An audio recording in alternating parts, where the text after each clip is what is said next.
We were made to be courageous. We were made to lead the way. We could be the generation that finally breaks the chains. We were made to be courageous.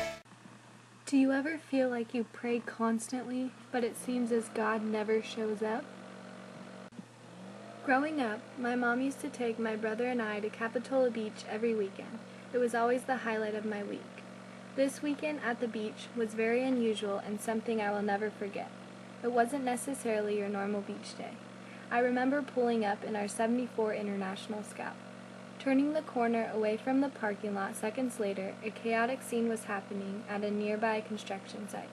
Feelings started to become overwhelming as I felt so clueless standing there and watching my mom and older brother run over to the scene.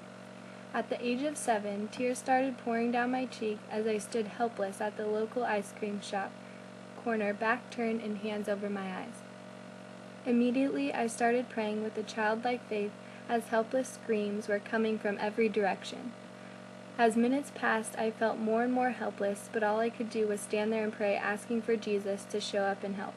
As the time passed, still back turned and hands over my eyes, I could tell the crowd was growing as I was hearing different voices say, "Get some ice! Grab his hand!" As I slowly picked up the broken puzzle pieces, the scene had become more and more clear. A construction worker was in a hole with a jackhammer and his hand had slipped under the machine and got cut in half. My mom was the first to show up at the site, who rescued the man out of the hole. My brother was able to crawl in the hole and put the hand on ice while he was on the phone calling 911. While this was happening, my mom explained to me that the nurse showed up running out of nowhere down the street. She immediately came to wrap the man's arm to help with the loss of blood and take his pulse. As soon as the ambulance pulled up, my mom came running over to me. As tears swelled up my face, I sadly proclaimed, "I'm sorry, Mom, I couldn't do anything to help.